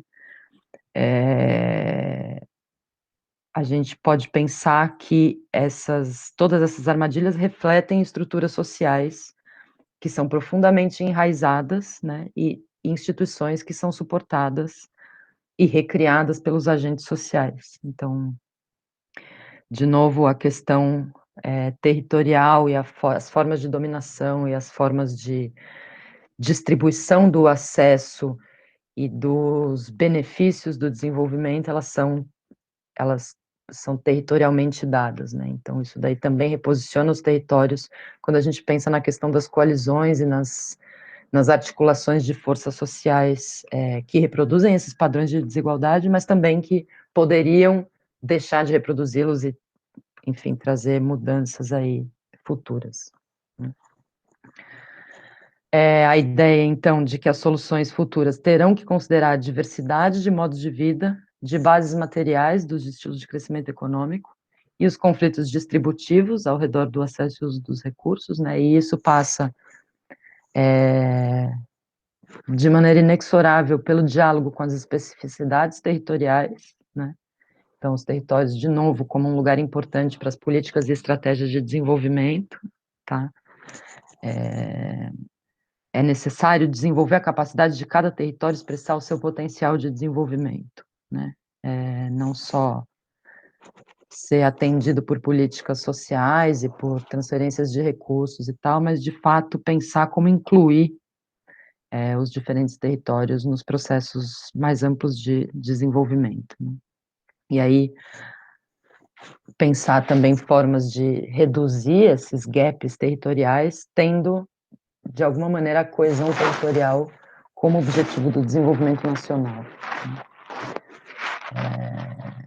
Sempre lembrando também que tem uma questão aí que a desigualdade varia, né, a manifestação das desigualdades variam geograficamente, e uma outra questão aí que também é importante é que a pobreza e a degradação ambiental são espacialmente correlacionadas, né? Então, de novo, o território sendo trazido aí para o centro do debate, né?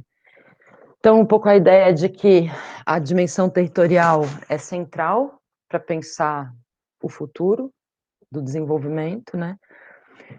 Mas não como ele sempre foi pensado, né, os territórios, mas como uma unidade fundamental para compreender os fenômenos sociais e os nexos causais do desenvolvimento, né? Então, a ideia é que os territórios sejam tomados como uma categoria síntese, que permite mobilizar algumas ordens de interdependências, né, como entre sistemas sociais e naturais, entre o local e o extralocal, entre o Estado, a economia e a sociedade.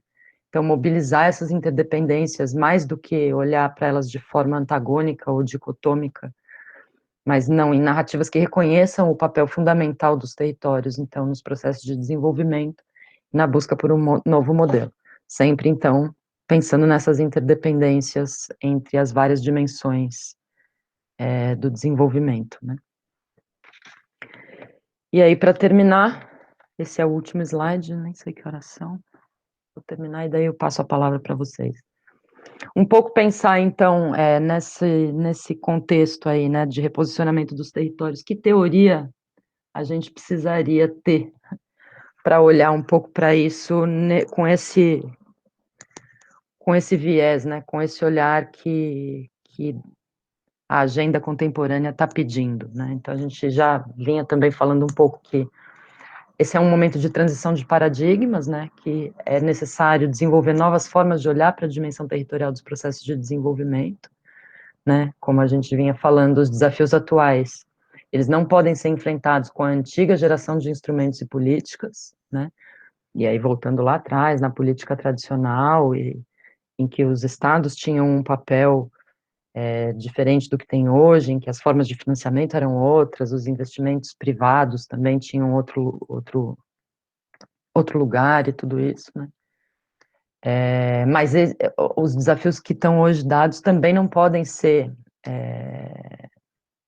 equacionados com as visões que hoje estruturam as análises territoriais, como aquele slide que eu mostrei para vocês lá atrás, né? Existem alguns limites importantes nesse campo de estudos, e a gente precisaria trabalhar um pouco aí para a construção de novos aparatos do conhecimento científico, para entender melhor, primeiro para entender melhor as dinâmicas em marcha, e em seguida para poder pensar formas de intervenção sobre elas, né?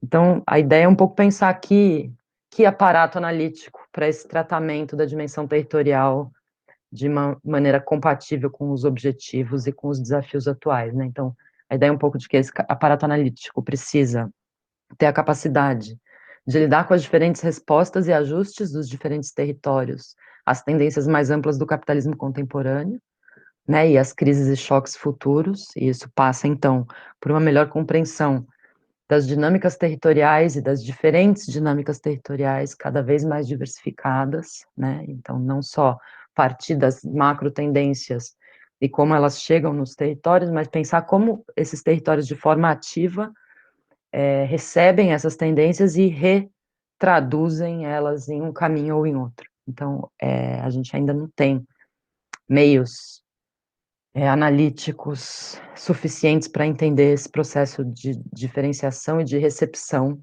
de tendências que são comuns a todos, mas que acabam resultando em trajetórias bastante diferentes, né? Esse aparato analítico também precisa articular os dois temas centrais do desenvolvimento contemporâneo, né? Então, a redução das desigualdades e a conservação ambiental, e as múltiplas dimensões apontadas pelos debates recentes, né? Sob pena de seguirem sustentando estruturas sociais e econômicas que historicamente reproduzem desigualdades, né, e degradação ambiental. Esse aparato teórico também precisa explicar melhor os processos históricos estruturais responsáveis pelas diferentes trajetórias e respostas territoriais observadas, né? Então, cada trajetória, cada território tem uma trajetória histórica que responde em grande medida pela forma como eles absorvem, traduzem e tudo isso, os choques externos e as tendências externas, então é importante também ter isso em mente, né?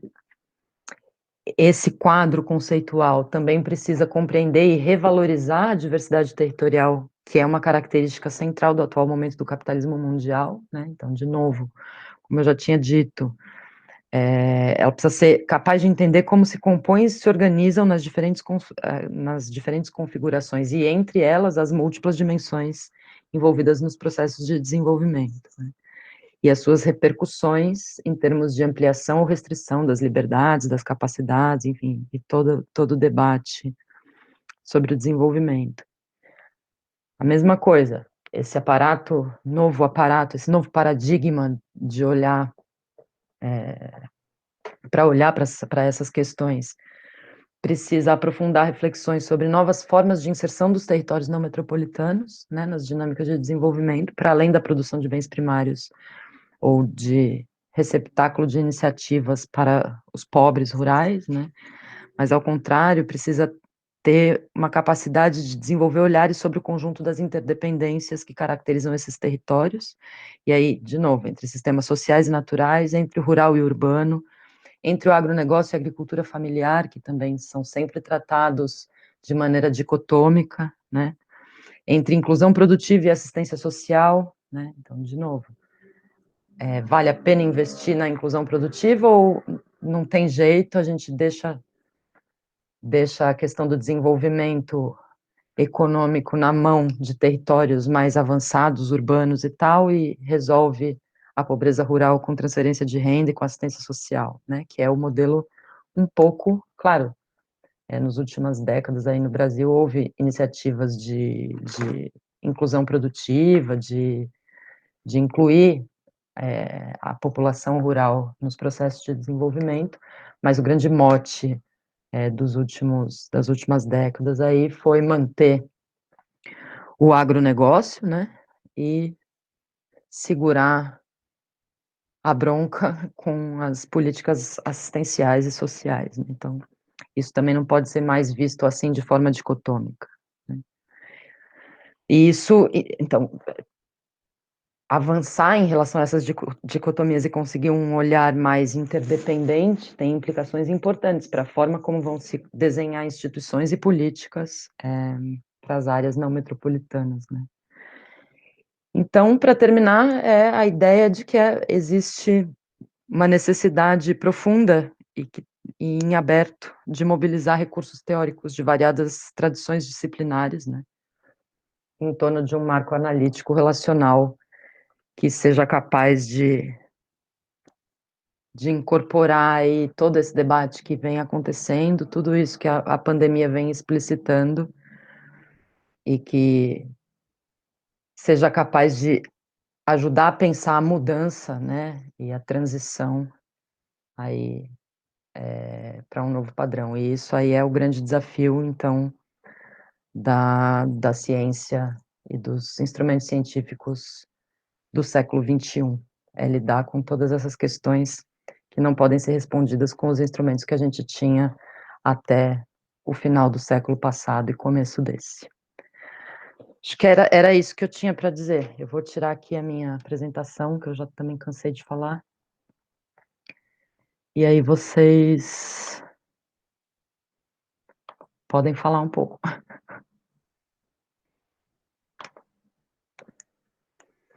Arilson, não sei se quiser fazer alguma consideração aí, complementar alguma coisa.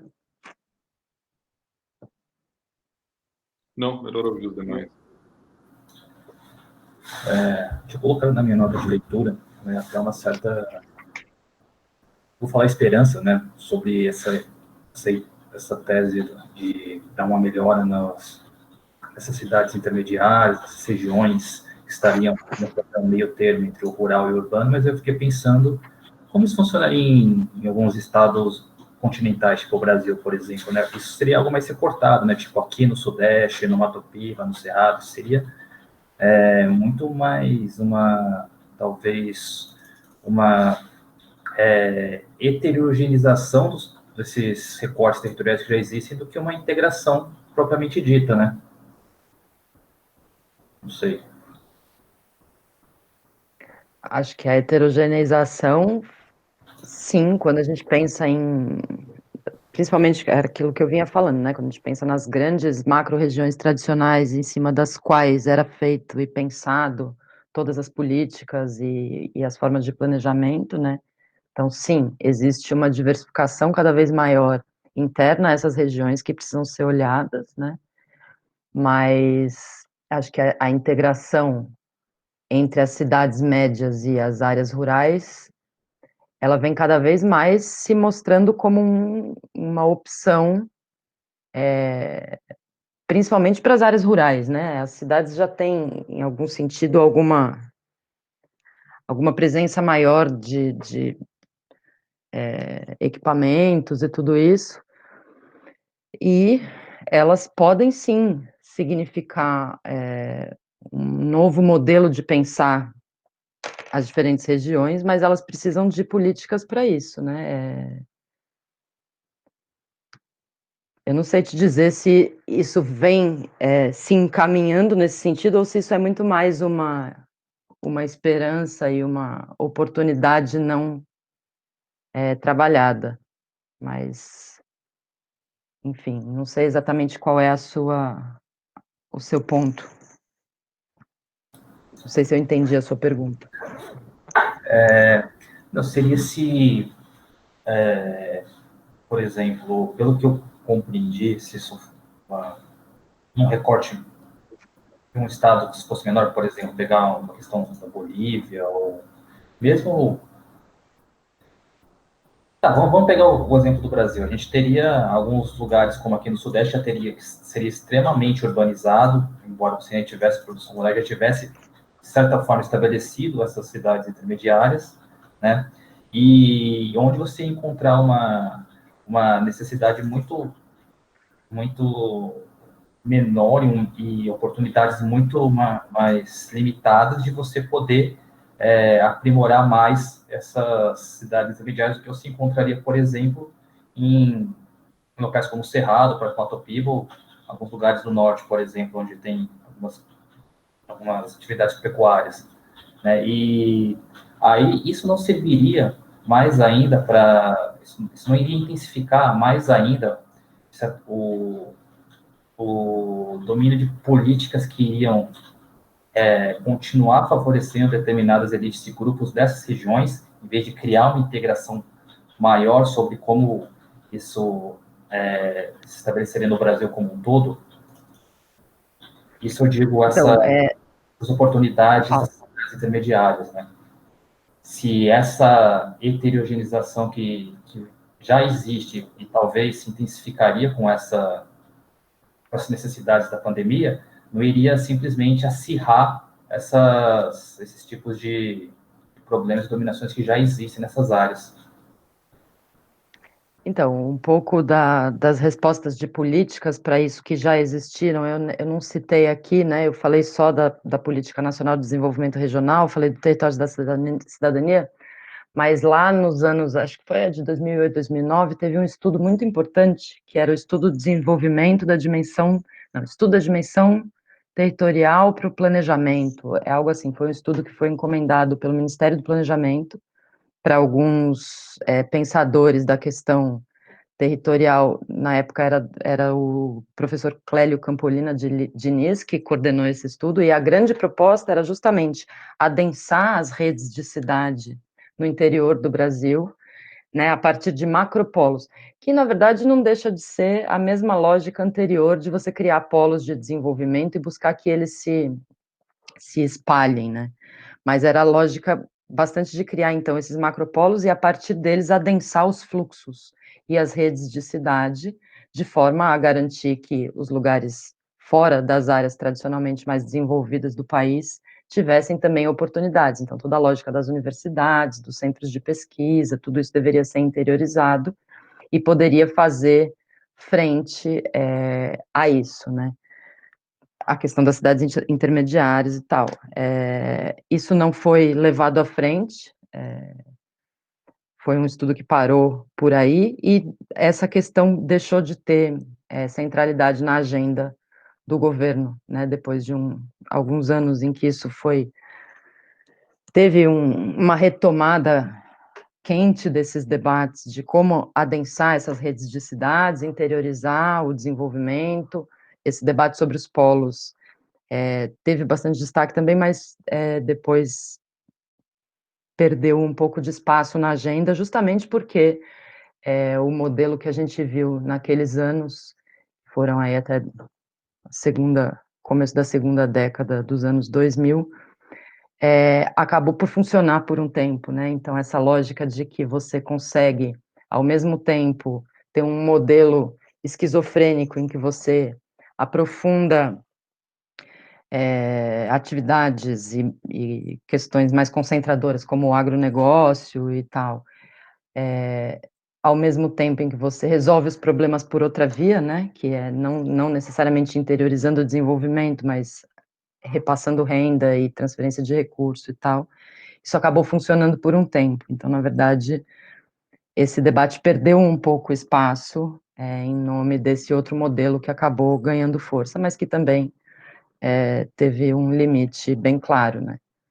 Então, eu acho que essa questão das cidades intermediárias é um caminho, sim. Eu não acho que ele poderia, se pensado de forma a reduzir as desigualdades espaciais, ele pode ser feito. Agora, ele tem que ter um pouco essa lógica, né? Então, não só isso, mas pensar o modelo como um todo. Não adianta pensar, eu vou interiorizar, vou levar universidade, vou trabalhar um pouco as cidades intermediárias e tal, sendo que a gente vai continuar num modelo que tradicionalmente concentra renda, concentra a atividade econômica de ponta em algumas regiões do país, né, enquanto outras regiões são relegadas a simplesmente crescer com base na exploração extrativa de recursos, né, como é o caso aí, enfim, da soja e das atividades de extração mineral e tudo isso. Então, eu acho que é possível, mas sim, se vier junto com uma atuação e um modelo que não for repensado também, aí não vai ter jeito. De fato, as desigualdades tendem a aumentar, regionais, né. Eu acho que é Deixa eu uma só questão mais ampla do que só essa questão. Deixa eu só comentar uma coisa rápida antes que termine o nosso horário aqui. Eu acho que nos últimos 10 minutos, vocês estão colocando as coisas muito em termos de se, pode ser e etc e tal. Mas é preciso lembrar duas coisas aí. A primeira delas é a seguinte: na América Latina, e aí, portanto, nós não estamos falando só de Brasil, metade da população urbana está em municípios, municipalidades com menos de 500 mil habitantes. Ou seja, o conjunto da América Latina, e há vários relatórios que mencionam isso, a importância dessas cidades médias é marcante, é fundamental. No caso do Brasil, isso também já é uma realidade, certo? Se a gente for olhar os relatórios de demografia, o que nós vamos ver é que, desde os anos 90, quem mais cresce no Brasil são cidades médias e cidades pequenas, situadas a até 3 horas de deslocamento de um centro urbano de médio ou grande porte.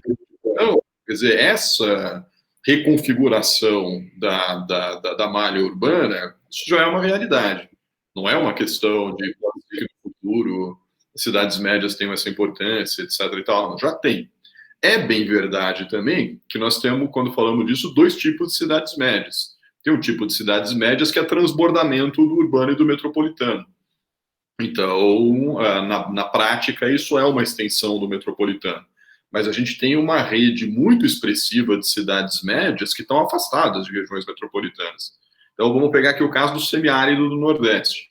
No semiárido do Nordeste, nós temos pelo menos 20 cidades de médio porte que exercem uma função de polarização regional importante, né? Agora, a outra parte da questão do Luiz é se isso não reforçaria elites locais. Bom, a questão central só o crescimento das cidades médias não é o suficiente para alterar a dinâmica de forças locais. Mas nós poderíamos fazer a pergunta inversa. Se não tiver o fortalecimento dessas cidades locais, há espaço para surgimento de novas elites ou de setores intermediários? E aí, nesse caso, a resposta é não. Ou seja, o que eu estou querendo dizer existe uma relação direta entre a constituição de centros urbanos médios e relações que aí sim podem ser ou não virtuosas com o seu entorno e a emergência de novos grupos sociais.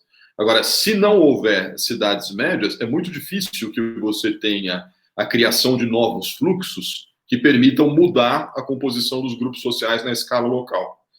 Dito ainda de uma outra maneira mais simples, sem uma nova trama com importância de cidades médias nas regiões interioranas, não há como haver alteração na balança das forças políticas. Agora, só a presença das cidades médias, isso é insuficiente, certo? E por que essa importância das cidades médias? Porque as cidades médias criam a condição para que uma parte do capital gerado nessas regiões interioranas seja reinvestido na própria região. Se você não tem um centro médio, qual é a tendência? É que tudo aquilo que é produzido na região saia, porque as pessoas vão consumir fora, vão buscar serviços fora, vão, enfim, ter um centro regional é importante para criar condições para que uma parte do capital gerado nessas regiões seja reinvestido ali, né? E do ponto de vista das metrópoles, o crescimento das cidades médias é importante, no mínimo, para aliviar a pressão do crescimento demográfico dentro das metrópoles. Então, essa é uma questão que está dada, né? E uma das coisas que a Carolina estava chamando a atenção e eu queria sublinhar é o fato de que nós temos muito pouca, não só política pública, mas nós temos relativamente pouco. No Brasil tem, por exemplo, uma rede de pesquisa sobre cidades médias e etc. Então, não é que não tem ninguém pesquisando isso, ou que isso não tem atenção. Tem cada vez mais atenção, mas muito menos do que a importância do fenômeno exige. Esse era só um comentário sobre o tema de cidades médias.